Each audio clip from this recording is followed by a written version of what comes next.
आज का हम लोगों का टॉपिक है 8 नंबर, जिसका नाम है न्यू फॉर्म्स ऑफ पब्लिकेशन। ठीक है, देखिए प्रिंट तो हमारा चल ही रहा है, यानी कि प्रिंट कल्चर जो हमारा ये चैप्टर है वो तो चल ही रहा है, लेकिन यहाँ पे जो क्या कहा गया है, न्यू फॉर्म्स ऑफ पब्लिकेशन, यानी कि बुक पब्लिश हो ही रहे हैं, न्यूज़पेपर भी पब्लिश हो रहा है, मैगजीन भी पब्लिश हो रहा है, लेकिन यहाँ पे अब क्या होने वाला है, उसका तरीका बदलने वाला है। यानी कि जो चीज़ पब्लिश हो रहा है, जो चीज़ छप रहा है, मार्केट में जा रहा है, लोग पढ़ रहे हैं, बस उसी का अब जो है एक नया फॉर्म आने वाला है। ठीक है ना, छपेगा वही चीज़, लेकिन उसका तरीका क्या हो जाएगा, थोड़ा सा अलग हो जाएगा, उसमें कुछ नया हमको देखने को मिलेगा। जैसे क्या क्या मिलेगा देखने को, देखते हैं। तो टॉपिक आप डाल सकते हैं क्या, by the end of 19th century a new visual culture was taking shape, यानी कि 19th सेंचुरी के आखिरी वाले दौर में हमारा जो है एक नया विजुअल कल्चर, यानी कि बेसिकली एक नया प्रिंटिंग कल्चर हमारे सामने आ रहा था। ये क्या था, इसके बारे में जानते हैं हम लोग। यानी कि पूरी तरीके से प्रिंट कल्चर जो है ना, अब थोड़ा सा एक नया रूप लेने वाला था। ठीक है, क्या है देखते हैं। पहला है printing press and visual culture. इसके बारे में क्या लिखा हुआ देखिए, the printing press had a deep impact on the visual image. Now visual image could be easily reproduced in multiple copies. देखिए, अभी तक तो हम लोग ये जानते थे कि किताब छापा जा रहा है, न्यूज़पेपर छापा जा रहा है, मैगजीन छापा जा रहा है, लेकिन अब से जो है ना यहाँ पे विजुअल कल्चर आ रहा है। विजुअल कल्चर का मतलब यहाँ पे हो गया कि टेक्स्ट के साथ साथ यहाँ पे इमेज भी छापा जा रहा है। बात समझ में आ रहा है, वही चीज़ यहाँ पे कहा गया है। तो वही चीज़ यहाँ पे लिखा हुआ था कि the printing press had a deep impact on the visual image, यानी कि अब जो है टेक्स्ट के साथ साथ आपका पिक्चर भी छापा जा रहा है, नए नए पिक्चर के छापा जा रहा है यहाँ पे।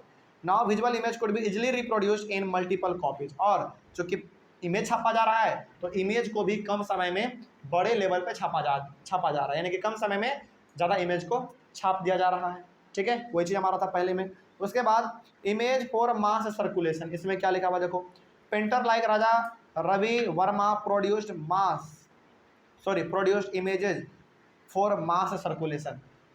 राजा रवि वर्मा बहुत बड़ा आर्टिस्ट, बहुत बड़ा चित्रकार करने वाला आदमी, बहुत बड़ा है, दुनिया इसके बारे में जानती है ना, बहुत तगड़ा पेंटिंग बनाता था ये।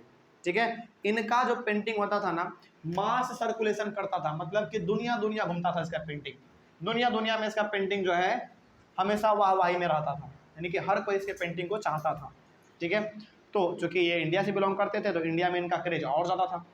ठीक है, उसके बाद कैरिकेचर्स एंड कार्टून्स। देखो कैरिकेचर का मतलब क्या होता है, कैरिकेचर का मतलब हो गया कि कोई इमेज है और उस इमेज के बारे में कुछ लिखा हुआ है बगल में, उसी को हम लोग कहते हैं कैरिकेचर।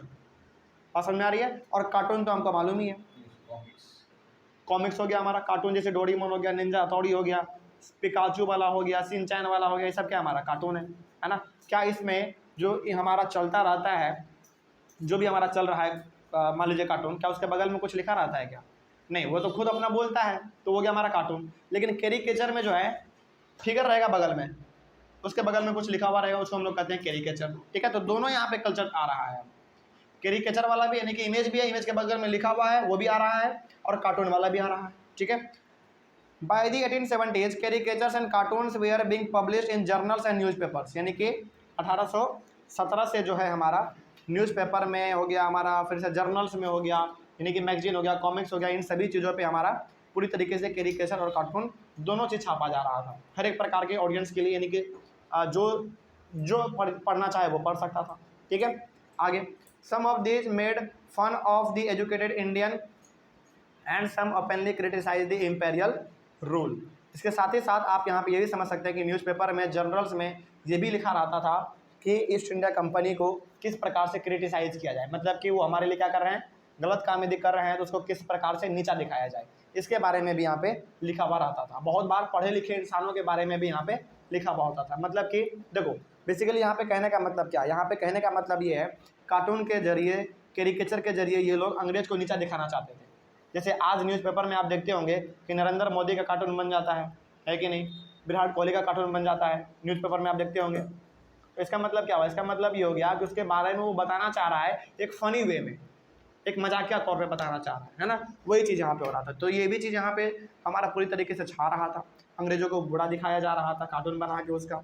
उसके बाद reduction of cost and visual culture, यानी कि अब इसमें क्या लिखा हुआ भाई, mass production of visual images reduce the cost of production, ये तो हमने आपको बार बार कहा है, किसी भी चीज़ का प्रोडक्शन यदि बड़े पैमाने पे होता है तो उसका दाम अपने आप घट जाता है। तो यहाँ पे जो है विजुअल इमेज यानी कि फिगर जो है बहुत बड़े लेवल पे छापा जा रहा था, तो ऑब्वियस सी बात है उसका पैसा क्या हो जाएगा, यानी कि कॉस्ट क्या हो जाएगा, घट जाएगा, है ना। उसके बाद so cheap prints and calendars were available in the market even for the poor to decorate the walls of their homes. तो इतना सस्ता बाजार में इमेज मिलता था, कैलेंडर मिलता था कि हर इंसान उसको, गरीब से गरीब और अमीर से अमीर भी उसको खरीद कर अपने घरों में टांगता था ताकि उसका घर जो है थोड़ा सा खूबसूरत दिखे, है ना। आज भी आप गाँवों में जाएंगे ना तो आज भी गाँवों में आपको अलग अलग प्रकार के हीरो का, हीरोइन का, देवी देवताओं का या फिर अच्छे अच्छे महल का आपको फोटो के रूप में देखने को मिल जाएगा, क्योंकि आज भी वो लोग जो अपने घरों में उसको सजाने के लिए इस्तेमाल करते हैं। ठीक है, चलिए, तो ये हमारा, तो यहाँ पे आपने क्या देखा, यहाँ पे आपने ये देखा कि प्रिंट तो हमारा हो ही रहा है लेकिन उसका तरीका क्या होगा, थोड़ा सा चेंज हो गया, है ना। जैसे पहले में आपने क्या पढ़ा, पहले में आपने ये पढ़ा कि अब जो है इमेज भी छापा जा रहा है ना। दूसरे में आपने क्या समझा, दूसरे में आपने ये समझा कि जब इमेज छापा जा रहा है तो उसको दूर दूर तक फैलाया भी जा रहा है ना, ताकि लोग जो है इमेज को ही देख के बहुत कुछ समझ ले रहा है। जैसे फॉर एग्जांपल मैंने आपको पहले भी कहा था कि यदि 1000 वर्ड लिखा हुआ हो और 1000 वर्ड के बदले केवल एक फिगर बना दिया जाए तो उस 1000 वर्ड का काम अकेला आपका ये फिगर कर देगा, क्योंकि आदमी फिगर को देख के ज़्यादा समझता है, टेक्स्ट को पढ़ने में टाइम लगता है, जो कि हर कोई पढ़ना नहीं चाहता है। ठीक है, उसके बाद तीसरे में आपने क्या समझा, तीसरे में आपने ये समझा कि अब जो है कार्टून बना बना कर भी लोगों के सामने प्रस्तुत किया जा रहा है ताकि लोग इसको फनी वे में समझ ले, इजली, तो मतलब कि बहुत अच्छी तरीके से समझ ले, है ना। और चौथे में आपने क्या समझा, लास्ट वाले में ये समझा कि अब जो है इमेज छप रहा है, प्रिंट हो रहा है, तो उसको, उसका जो प्राइस है वो भी सस्ता हो गया है, यानी कि हर इंसान उसको अब खरीद के अपने घरों में उसको सजाने के लिए इस्तेमाल कर पा रहा है। ठीक है, तो इस वाले टॉपिक में आपने ये समझ लिया। ठीक है, अगले वाले क्लास का टॉपिक हमारा होगा वुमेन एंड प्रिंट। ठीक है ना, मिलते हैं अगले वाले क्लास में। Thank you very much.